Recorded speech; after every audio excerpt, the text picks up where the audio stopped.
especially to you, ma'am. I am Hanan A. Muhammad from BSCD2B. So today we're going to discuss is all about Module 12, Group 4. My topic is all about relationships. As a relationship begins to develop, the partners exchange rewards. For voluntary relationship to develop and deepen, each partner must receive benefits and rewards. People who know each other casually typically share activities that directly reward both partners, or two people might directly exchange benefits. Exchange relationships are relationships in which people offer reward in order to receive benefits in return. So at the beginning of a relationship, partner exchange rewards. Sa simula ng isang relasyon ay bawat isa ay nagbibigay ng reward upang maaring material na bagay. Ito ay maaring material na bagay, mga pabor o mga emotional support. Ang goal nito ay may makuha ang atensyon ng pagmamahal ng bawat isa. For voluntary relationships to develop and deepen, each partners must receive benefits and reward kung hindi ay maaaring hindi magtagal ang isang relasyon.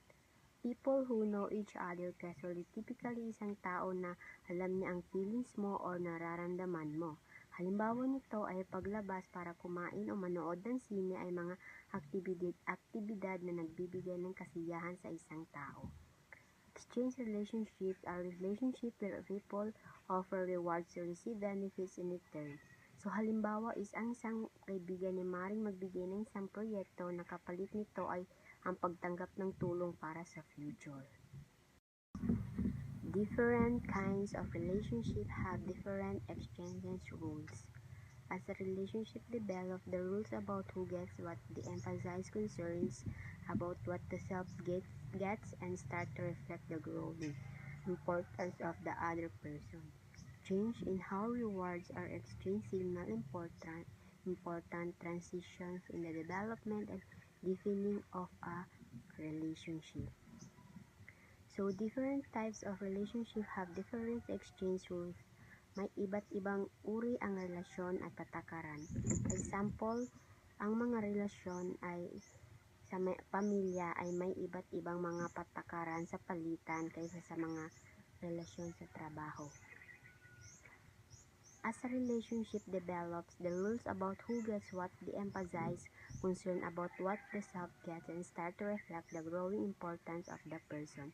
Example nito ay may isang mag-asawa na maring magsimulang magbigay ng pansin sa mga pangangailangan nila sa kanilang pagsasama kaysa sa sarili nilang pangangailangan. Change in how rewards are exchanged signal important transitions in the development and deepening of a relationship. So, nagpapakita dito na paraan ng pagpapalitan ng gantimpala ay nagpapahiwatig daw ito ng mahalagang pagbabago. Ang pagbabagong ito ay nagpapakita daw ito sa relasyon ay naging mas malalim at mas malakas ang kanilang pagsasama. So, ang self-disclosure is ito yung mga sa relasyon na kailangan mong ibahagi ang personal information para mas makilala nyo pa ang isa't isa. So, yan po ang meaning ng self-disclosure. The example of relationship. So, number 1 is ang friendship.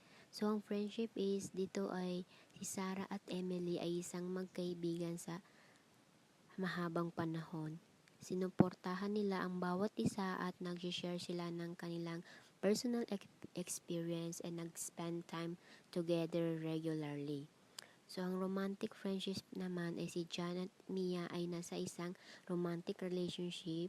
Nagki-care sila sa isa't isa at nag-open sila ng kanilang communicate and nagbi-build sila ng kanilang future together.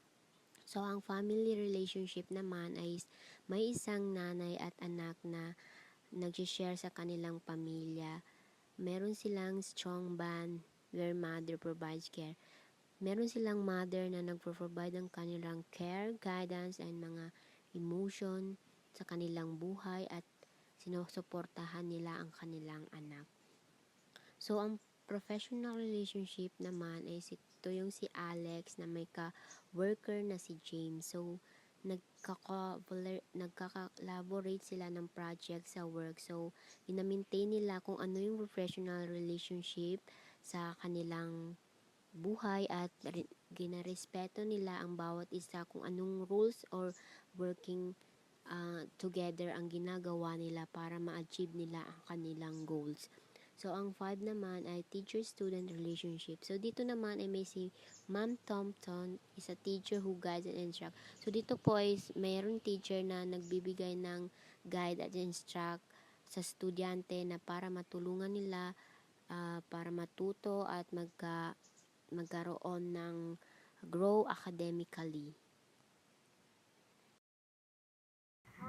Close relationship. Close relationship, a relationship involving strong and frequent interdependence in many domains of life.